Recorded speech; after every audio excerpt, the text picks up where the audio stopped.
After the end of World War II, the world was split into two, East and West. This marked the beginning of the era called the Cold War.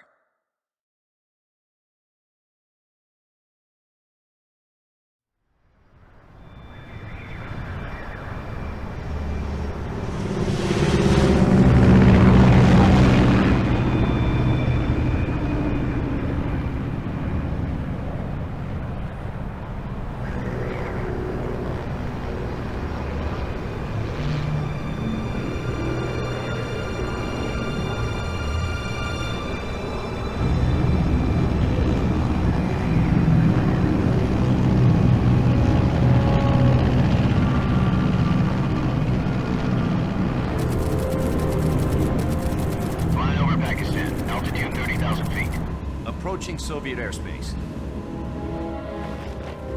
20 minutes to drop off. Commencing internal depressurization. Equipment check. Arm main parachute. All right. You ready to go? Drop zone still showing a high pressure mass. Cav okay. Good. We've got high visibility.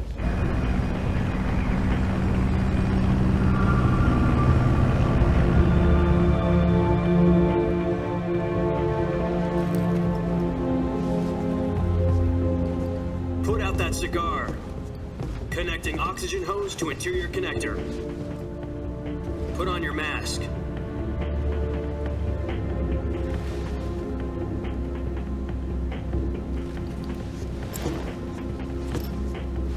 Does this panty waste know what he's doing? Approaching release point. 10 minutes to drop off. Hey, are you deaf? He said put out the cigar and put on your mask.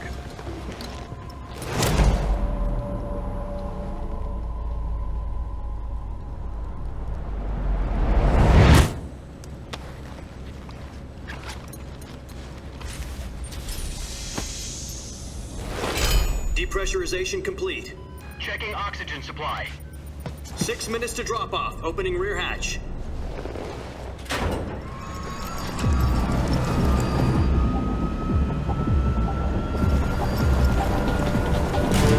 Sunrise.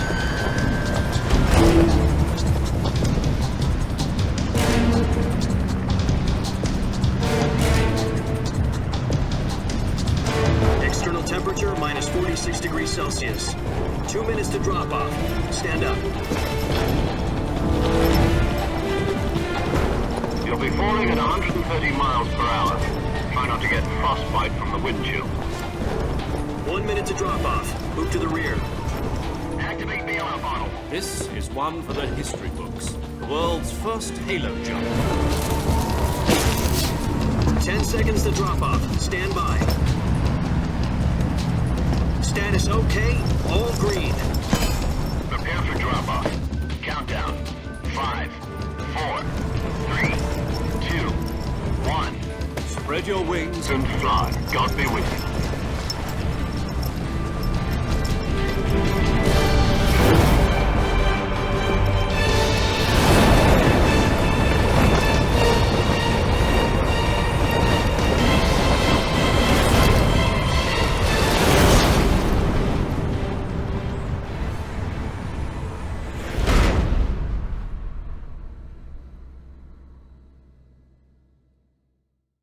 Jack, I've got some important news.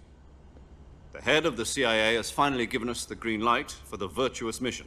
Virtual mission? No, the virtuous mission. The future of our Fox unit depends on it. If it succeeds, we'll be officially organized into a unit. Virtuous mission? Sounds like some kind of initiation ritual. You know, don't get cocky. This isn't a training op. Right. So what exactly is this wonderful mission? Well, about 2 years ago, a certain Soviet scientist requested asylum in the West through one of our moles. His name is Nikolai Stepanovich Sokolov.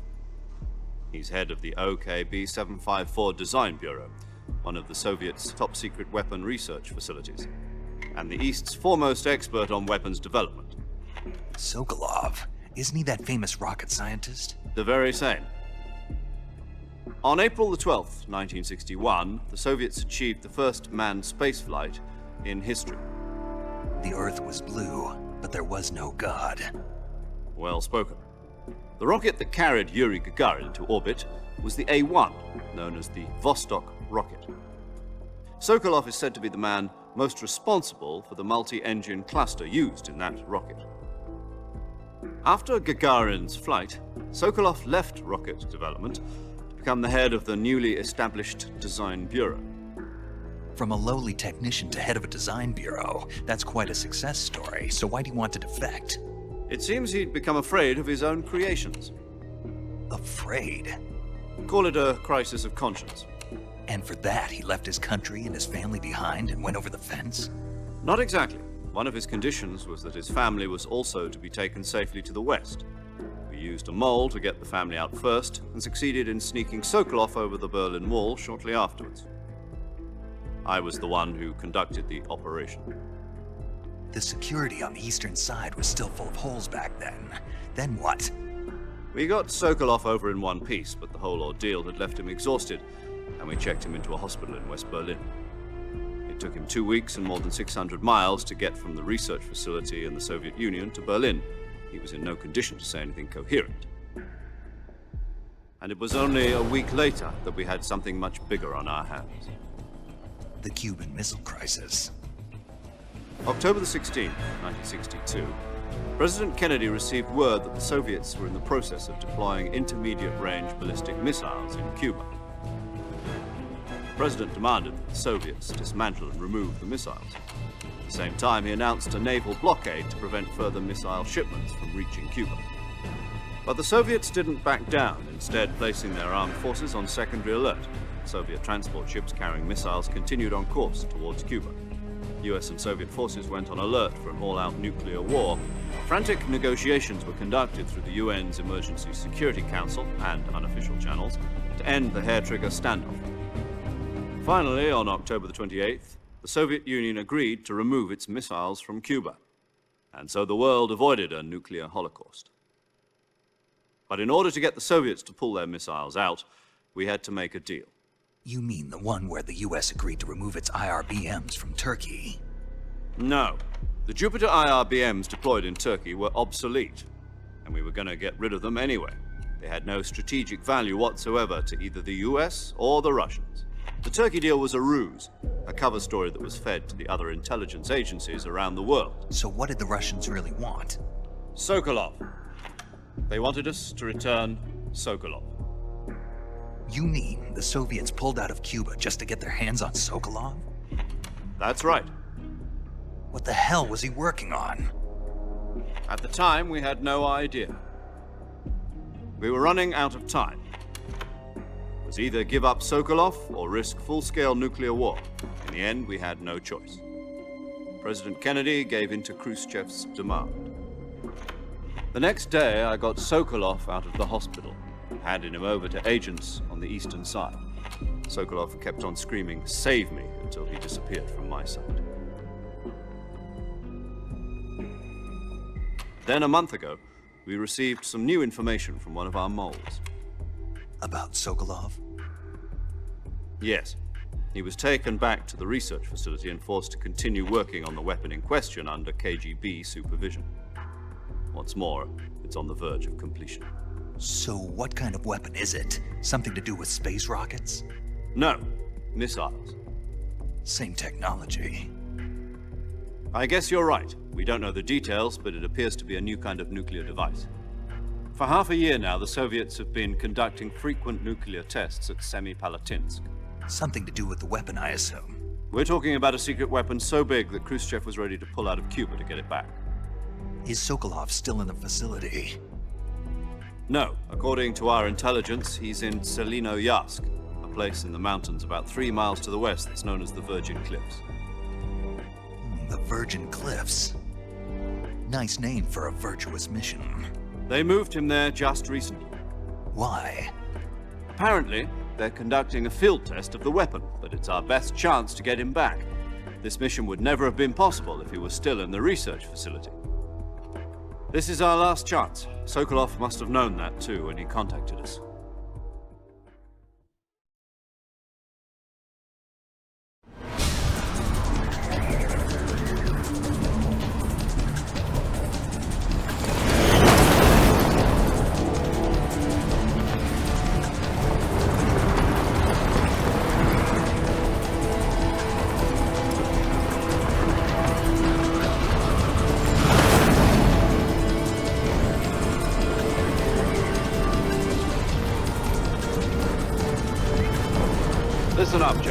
Your mission is to infiltrate Selino-Yarsk in the Soviet mountains, ensure the safety of Sokolov, and bring him back to the West.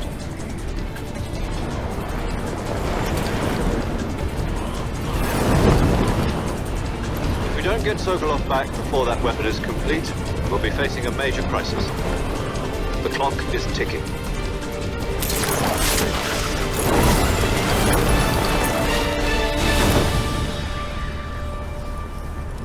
Once we've confirmed the rescue of Sokolov, stand by at the recovery point. A recovery balloon will be dropped at that point. Helium will be pumped into the balloon to inflate it. The process takes about 20 minutes. Once it's complete, the gunship's arm will latch onto the balloon and pull it up. The Fulton surface-to-air recovery system. I'm familiar with the theory. Take it easy. It's been combat-proven. Do you think Sokolov is up to it? The shock will be less than during a parachute jump, and the arm can handle up to 500 pounds. So you're planning on going over the border in a single combat Talon? She's equipped with two 6-barrel 20mm Vulcan cannons, as well as two 40mm machine guns. Sounds like she could hold her own against a battalion of tanks. Even with the fuel in the reserve tank, we're facing a 4-hour time limit. If all goes well, it shouldn't take more than a few hours. Home in time for dinner. But if anything goes wrong, you'll be eating dinner, breakfast, and all the rest of your meals in the jungle.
Do you copy?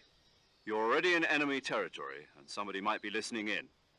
From here on out, we'll be using code names to refer to each other. Your code name for this mission will be Naked Snake. I'll be referring to you as Snake from now on. You're not to mention your real name. Snake? Oh, you don't like snakes? What do you mean? Well, you've eaten one before, haven't you? In survival training. I'm glad to hear that. I don't know if I'd ever order one in a restaurant, but... Be careful, you might not have a choice. What about you, Major? What should I call you? Let's see. I'll be Tom. Call me Major Tom. This will be a sneaking mission. You must not be seen by the enemy. You must leave no trace of your presence. Is that clear? This kind of infiltration is the Fox unit's speciality.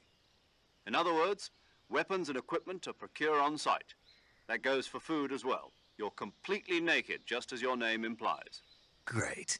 Now I see why you asked me if I like snakes. I suppose calling me Snake was your idea of a joke, too. No. There's a good reason for that. I'll tell you later when the time is right. Gotcha. Getting back to the subject, how exactly am I supposed to feed myself? You've been issued a knife and a tranquilizer gun. Use them to hunt for food. You'll also find some medical supplies in your backpack. Yeah, about the backpack. I lost it in a tree on the way down. I see. Well, you'd better go back and get it then. You know where it is? No problem. I can see it from here. It's stuck on a branch. To climb a tree, stand in front of a tree that's covered in ivy and press the action button. I'll be monitoring your progress over the radio. We can't risk violating Soviet airspace, but I'll be in the gunship. My frequency is 140.85. I'll give you a call if I need to talk to you. If you need to talk to me, use the send function. Okay, Snake, go get your backpack.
I see you've retrieved your backpack, Snake. To equip a weapon, it's necessary to take it out of your backpack.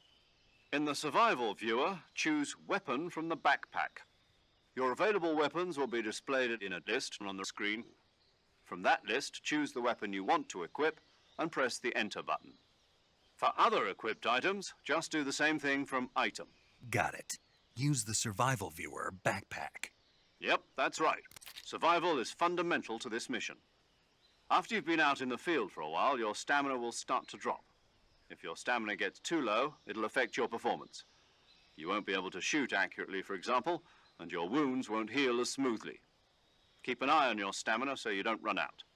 To recover lost stamina, you can hunt for local flora and fauna. You can use either your tranquilizer gun or your knife to hunt. My only weapon is a Mark 22 Hush Puppy tranquilizer gun?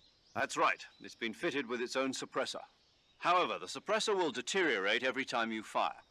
Once its durability reaches 0, the noise suppression effect will be gone. So don't get too trigger happy with it. The suppressor's durability is shown in the icon. Any weapons and equipment beyond what you're carrying now, you'll have to find as you go. I have to find my own weapons and equipment? Whose crazy idea was this anyway? Solo covert actions are standard Fox operating procedure. You can't leave any traces of your presence. No weapons, equipment, footprints, sweat, or bodily wastes. The same goes for bullets and cartridges, too. Your presence in enemy territory is already a violation of international conventions of warfare. There aren't supposed to be any American soldiers in Russia. It could spark an international incident. You can't let anyone see you. You can't let the enemy know you're there. This is a stealth mission.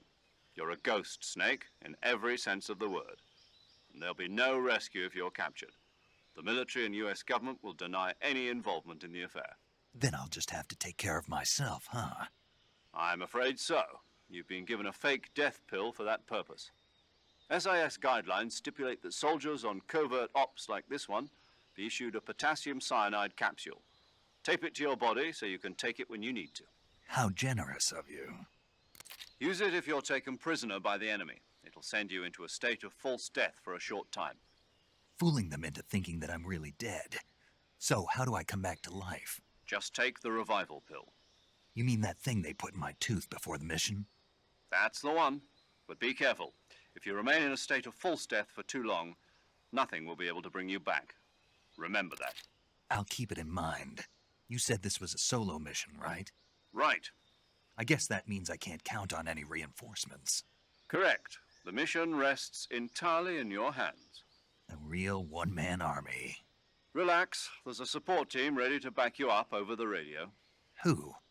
I'll introduce them to you. This time, survival is of utmost importance. The first member of the support team will be in charge of monitoring your physical condition, acting as a medic, so to speak, as well as recording your mission data. She's a member of Fox as well, and she's here on the gunship with me. She? Hello, Snake. I'm paramedic. Nice to meet you. Paramedic. As in a medic who comes in by parachute. Aren't you going to tell me your real name? Are you going to tell me yours, Mr. Snake? My name, huh? It's John Doe. And they call you Jack for short. You're a regular Captain Nemo. A name means nothing on the battlefield. After a week, no one has a name. What's your name? Jane Doe. Very funny. I wasn't joking, but I'll tell you my name only if you manage to make it back alive. My frequency is 145.73. She's also in charge of recording your mission data. Whenever you want to save, send a message over the reserved save frequency, 140.96. So saving lets me record my mission data. That's right. It also records the state of your health. Good to know. There's one more person I want to introduce you to, Snake. Huh? Speaking of snakes, you remember the boss, don't you? A legendary soldier and your mentor. Actually, it was the boss that got the DCI's authorization in the first place. She's going to be serving as Fox's mission advisor. The boss is? She also helped me plan this mission. She and I were at SAS together. Jack, is that you? How many years has it been? Boss? That's right. It's me. Talk to me. Let me hear your voice. It's been 5 years, 72 days, and 18 hours. You've lost weight. You can tell just by the sound of my voice. Of course I can. I know all about you. Really? Well, I don't know anything about you. What's that supposed to mean? Why'd you disappear on me all of a sudden? I was on a top-secret mission. You didn't need me anymore. But there were still so many things I wanted you to teach me. No, I taught you everything you needed to know about fighting techniques. I taught you all I could. The rest you needed to learn on your own. Techniques, sure. But what about how to think like a soldier? How to think like a soldier? I can't teach you that. A soldier needs to be strong in spirit, body, and technique. And the only thing you can learn from someone else is technique. In fact, technique doesn't even matter. What's most important is spirit. Spirit and body are like two sides of a single coin. They're the same thing. I can't teach you how to think. You'll just have to figure it out for yourself. Listen to me, Jack. Just because soldiers are on the same side right now doesn't mean they always will be.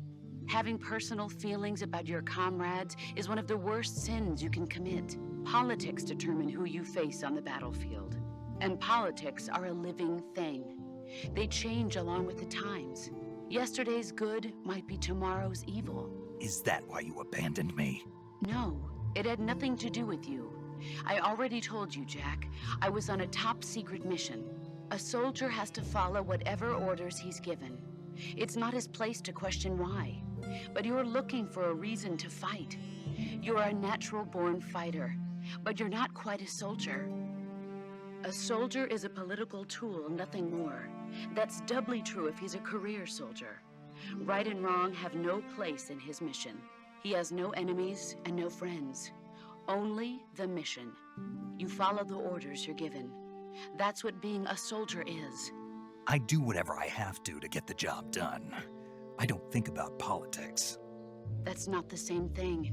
Sooner or later, your conscience is going to bother you. In the end, you have to choose whether you're going to live as a soldier or just another man with a gun. There's a saying in the Orient, loyalty to the end. Do you know what it means? Being patriotic. It means devoting yourself to your country. I follow the president and the top brass. I'm ready to die for them if necessary. The president and the top brass won't be there forever. Once their terms are up, others will take their place. I follow the will of the leader, no matter who's in charge. People aren't the ones who dictate the missions. Then who does? The times. People's values change over time, and so do the leaders of a country. So there's no such thing as an enemy in absolute terms. The enemies we fight are only enemies in relative terms, constantly changing with the times. As long as we have loyalty to the end, there's no point in believing in anything, even in those we love. And that's the way a soldier's supposed to think. The only thing we can believe in with absolute certainty is the mission, Jack. All right, but do me a favor. What is it? Call me Snake. Snake. Oh, right. Your codename is Snake. It suits you well. That's right. The legendary unit that the boss put together during World War II was a snake. The Cobra unit, a group of heroes that brought the war to an end and saved the world. As long as you've got a legendary hero backing you up, you'll be fine. Isn't that right, Snake? Yeah, I can't think of anyone else I'd rather have with me. Oh, and one more thing, boss. Yes? It's good to hear your voice again. Same here. After all, who knows if either of us will make it out alive? Snake, you are always best at urban warfare and infiltrating buildings. But this is the jungle. Survival is going to be key. Those CQC techniques I taught you are sure to come in handy. CQC? Close quarters combat, huh? I've been in the Green Berets for the past few years. I'm probably pretty rusty. Not to worry. I'll be here to help you remember. After all, this is your first actual survival mission. I'll be supporting you over the radio. Where are you, boss? Next to the Major? The boss is communicating with us by radio from aboard a Permit-class submarine in the Arctic Ocean. My frequency is 141.80. Call me if you need my advice on battle techniques. Gotcha. Your mission is to retrieve Dr. Sokolov. Dr. Sokolov is being held in an abandoned factory located to the north of your current position. Avoid heavy combat and don't let anyone see you. Don't forget that this is a stealth mission. Snake, try to remember some of the basics of CQC.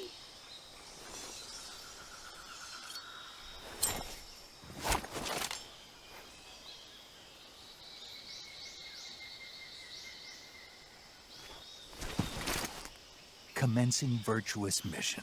Now,